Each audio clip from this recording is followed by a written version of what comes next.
Good morning, students. Today we are going to start chapter 2, that is natural resources, land, soil, and water. These are our natural resources. As you know, Earth is a unique planet in our solar system because life is possible on this planet due to four spheres: lithosphere, atmosphere, hydrosphere and biosphere. इन्हीं four spheres की वजह से हमारी अर्थ के ऊपर life जो है वो पॉसिबल है, और इसी वजह से इसको हम अपने सोलर सिस्टम का एक यूनिक प्लैनेट के रूप में जानते हैं। अर्थ सरफेस जो है वो टू पार्ट्स में डिवाइड हुआ है, land and water. As you know, the land covers 30% of the total surface area and the water about 70% of the total surface. Now, land resources. The most important natural resource upon which all human activity is based is land. कहते land जो है वो हमारा सबसे important resource है, because जितनी भी हमारी वो एक्टिविटीज़ हैं, जैसे हमारी ग्रोइंग क्रॉप्स हैं, बिल्डिंग हाउसेस हैं, कंस्ट्रक्टिंग रोड्स हैं, रेलवे ट्रैक्स है, एस्टेब्लिशिंग इंडस्ट्रीज़ हैं, grazing animals, mining etcetera, all these activities done on land. So in short, almost all human activities related to food, shelter and clothing take place on land. इसलिए land जो है वो हमारा एक बहुत ही important resource बन जाता है। Now lithosphere consist of loose surface material called soil. अब lithosphere that is related to land, और which is consist of loose surface material which is called soil. It is combination of organic and inorganic matter. आपको पता है soil जो है वो हमारे to उसके कॉम्बिनेशन से बने हैं, organic and inorganic. Organic components कौन से होते हैं? जिसमें हमारे dead and decompose parts of plants and animal, which is also known as humus. और इनऑर्गेनिक कंपोनेंट्स कौन से होते हैं? जिसमें हमारे कौन से आते हैं? रॉक पार्टिकल्स आ जाते हैं, मिनरल्स आ जाते हैं, तो ये such as lime, iron etcetera, ये इनऑर्गेनिक कंपाउंड्स हो गए। और ऑर्गेनिक एंड इनऑर्गेनिक कंपाउंड के मिलने से ही हमारी सॉइल बनती है, और soil is formed as a result of long continued weathering process of rocks. जैसे कि आपने 7th में भी पढ़ा हुआ है, जो फॉर्मेशन ऑफ सॉइल है that is very slow process, और इसी वजह से कहता है कि जो सॉइल को है उसकी 1 सेंटीमीटर जो थिन लेयर को बनने में मिलियंस ऑफ ईयर्स लग जाते हैं। It also contain water, air और which occupy its pore space. कहते हैं इसमें हमारी वाटर भी होती है, एयर भी होती है।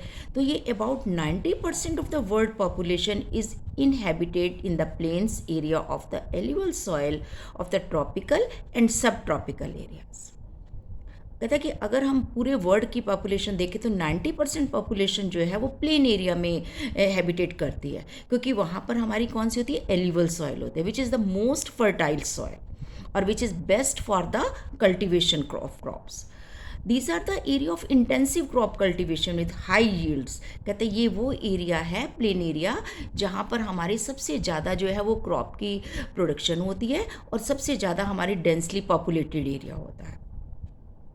और इसी वजह से कहते हैं, और इन कंट्रास्ट अगर हम देखें कि sparse population is seen in area of high altitudes, deserts, equatorial forest regions where slopes are steep, temperature is either too hot और too cold, soils are thin and infertile.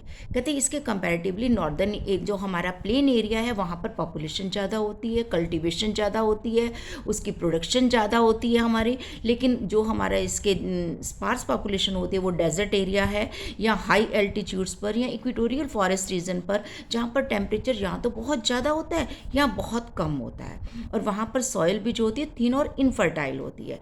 और इस वजह से वहाँ पर जो है लोगों का मेन जो ऑक्यूपेशन आ जाता है वो क्या आ जाता है? हंटिंग है, गैदरिंग है, फिशिंग है, और शिफ्टिंग एग्रीकल्चर हो जाता है।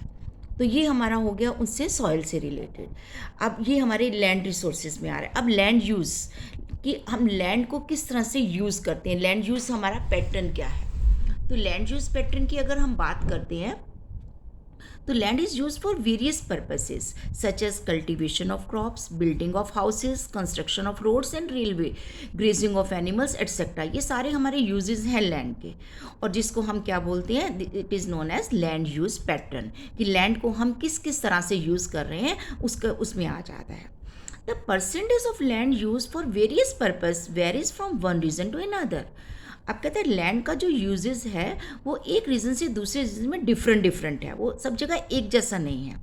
ये हमारा किसके ऊपर डिपेंड करता है, जब utilization of land is determined by the continuous interplay of the physical factor such as relief, soil, climatic condition, mineral resources, etc., and the human factor like density of population and the technological and social requirement of the people। अब कहते हैं कि अगर हम land को use कर रहे हैं तो उसके ऊपर हमारे 2 फैक्टर्स जो हैं वो डिपेंड करते हैं, एक तो फिजिकल फैक्टर और एक ह्यूमन फैक्टर। फिजिकल फैक्टर में क्या चीज़ आ जाती हैं, जैसे रिलीफ है, सॉइल है, क्लाइमेट कंडीशन है, मिनरल रिसोर्सेज हैं, ये सारी चीज़ें। और ह्यूमन फैक्टर में हमारा जो है वो डेंसिटी ऑफ पॉपुलेशन कैसी है, वहाँ पर वहाँ की टेक्नोलॉजी क्या है, वहाँ का सोशल रिक्वायरमेंट क्या है, तो ये हमारा जो उसमें आ जाता है। Then the study of land use pattern is important for economic planning of a nation. अगर कहते हैं अब हमें इसके लैंड यूज पैटर्न के क्यों इंपॉर्टेंट है, ये हमारी कंट्री की इकोनॉमिक प्लानिंग के लिए ज़रूरत होती है, क्योंकि इसी से हमें पता चलता है कि हम जो है वो कितनी लैंड को जो है वो यूज़ कर रहे हैं और उसका कैसे हम बेटर जो है वो यूज़ कर सकते हैं। Countries decide the land use according to their development goals and availability of natural resources. हर कंट्री जो है वो अपनी लैंड का जो यूज़ है वो वहाँ की क्या उनके डेवलपमेंट गोल्स हैं या उनके वहाँ पर क्या क्या नेचुरल रिसोर्सेज हैं उसके अकॉर्डिंग किया जाता है। According to the scientific norms, 33% area of the world should be under forest to maintain ecological balance। अब कहते हैं कि अगर हमारे उसमें देखें कि अगर हम अपने पूरे उसमें वर्ल्ड में इकोलॉजिकल बैलेंस चाहते हैं तो उसके अकॉर्डिंग 33% एरिया फॉरेस्ट से कवर होना चाहिए, और एट प्रेजेंट वो कितना है 31.6%, और उसमें से भी 93% एरिया जो है वो नेचुरली फॉरेस्ट है और 7% जो है वो मैन मेड है। तो अगर कहते हैं कि हमारी जो earth forest cover it unevenly distributed with some countries having most of their land covered by forest और while others have only limited forest cover. कहते हैं कि अगर ऐसा नहीं है कि हर कंट्री में एक जैसा ही फॉरेस्ट कवर एरिया है, नो, हमारे कुछ एरिया ऐसे हैं जहाँ पर जो है फॉरेस्ट बहुत ज़्यादा है और कुछ कंट्रीज़ ऐसी हैं जहाँ पर फॉरेस्ट एरिया बहुत कम है। तो ये हमारे लिए बहुत इम्पॉर्टेंट हो जाता है कि हम कुछ ऐसे इनिशिएट जो है वो स्टेप्स उठाएं जिससे कि हम फॉरेस्ट को कंजर्व कर सकें और जिससे डिफॉरेस्टेशन को डिस्करेज करें ताकि हम अपने इकोलॉजिकल बैलेंस को मेंटेन कर सकें। Now the availability of land on earth is limited. अब लैंड तो अर्थ पर लिमिटेड है, उसको तो हम इंक्रीज़ नहीं कर सकते। हाँ, अगर हमें प्रोडक्शन इंक्रीज़ करनी है तो हम साइंटिफिक मेथड यूज़ कर सकते हैं, लेकिन लैंड को हम इंक्रीज़ नहीं कर सकते। तो कहते हैं यही हमारे उस यहाँ पर जो है वो कन्फ्लिक्ट का कारण बन जाता है कि हमने जो है वो किस तरह से अपने नेचुरल रिसोर्सेज को यूज़ करना है। अब इसके बीच में क्या हो जाता है, टफ कंपटीशन आ जाता है एग्रीकल्चर के बीच के लिए लैंड के लिए और जो हमारे दूसरी उसके सेक्टर्स के लिए यूजेस के लिए लैंड। तो moreover land also suffer from various problems such as soil erosion, degradation, deforestation. कहते हैं इसके अलावा हमारी जो लैंड है कहते हैं उसके लिए और भी प्रॉब्लम्स हैं, जैसे कि सॉइल इरोजन हो जाता है। आपको पता है सॉइल इरोजन क्या होता है, the removal of the top layer of the soil. और उसके अलावा डिग्रेडेशन, डिफॉरेस्टेशन, ये सारी चीज़ें जो हैं वो हमारी सॉइल लैंड को जो है वो कम करती हैं। It is crucial to reduce land degradation and ensure the optimum use of land resources for the benefit of the present and future generation। कहता है ये हमारे लिए बहुत क्या हो जाता है, ज़रूरी हो जाता है कि हम लैंड डिग्रेडेशन को रिड्यूस करें और आने वाली टाइम के लिए, प्रेजेंट के लिए और आने वाली जनरेशन के लिए हम अपने लैंड रिसोर्सेज को सेव करके रखें। उसके लिए हमें लैंड मैनेजमेंट करना होगा। ये हमारे लिए हिस्टोरिक अप्रोच है for achieving productive and balance ecosystem by integrating social economic needs of the people. तो इसके लिए हमें ये लैंड मैनेजमेंट करना होगा ताकि हम आने वाली जनरेशन के लिए जो है उनकी इकोनॉमिक नीड्स के लिए वहाँ पर उसको जो हम प्रॉपर वे से यूज़ कर सकें। तो अब हमारा सेकंड कौन सा आ जाता है, सॉइल रिसोर्सेज। कहते हैं a large part of the earth land surface is covered with soil.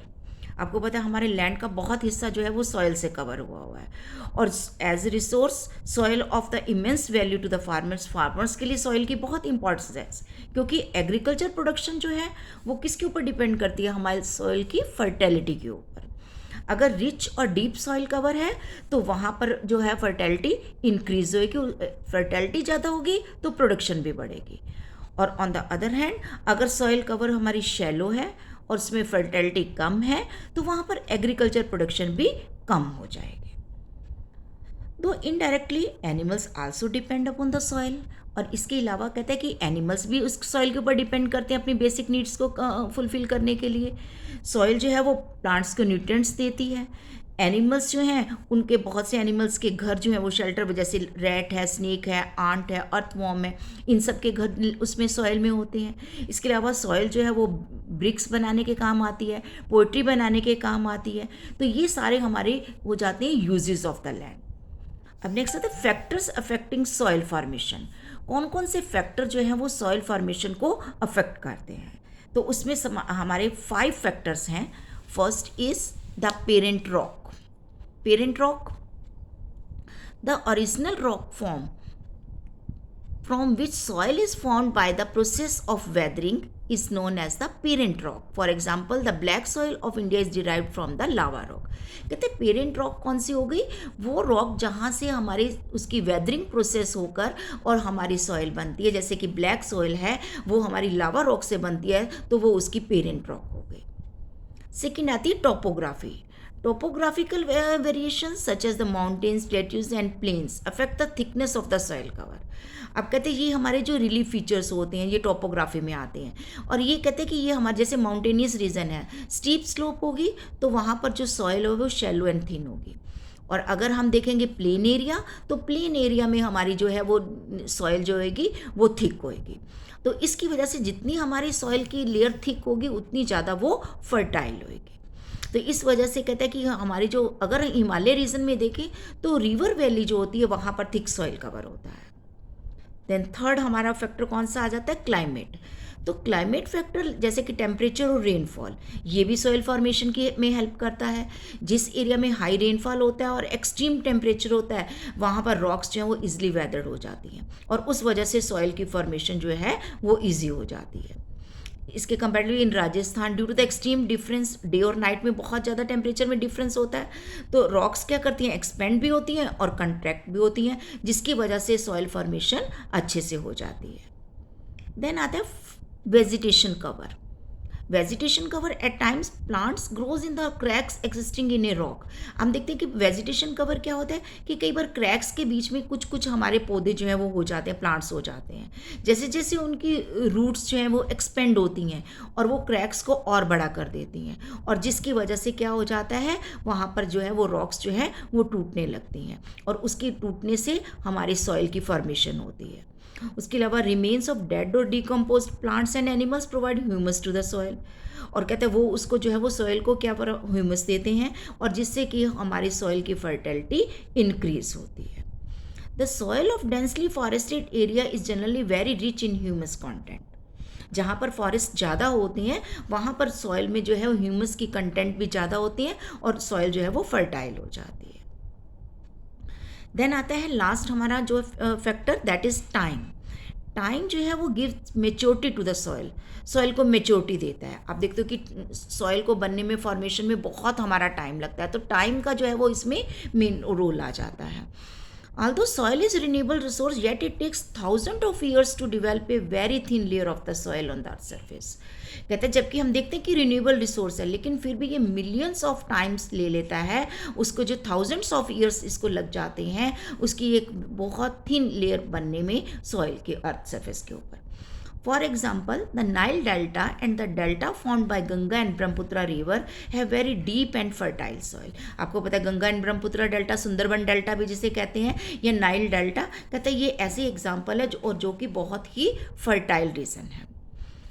Fertile soil जो है वो हमारी एग्रीकल्चर के लिए बहुत ज़रूरी है, और इसी की वजह से हम जो है अपनी फूड सिक्योरिटी को वर्ल्ड में मेंटेन करते हैं। लेकिन ये अब ऑब्जर्व किया जा रहा है कि सॉइल जो है उसकी फर्टिलिटी क्यों लूज़ हो रही है, क्योंकि सॉइल इरोजन हो रहा है। Soil erosion means the removal of the top layer of the soil by natural agent such as water, wind, glacier etcetera.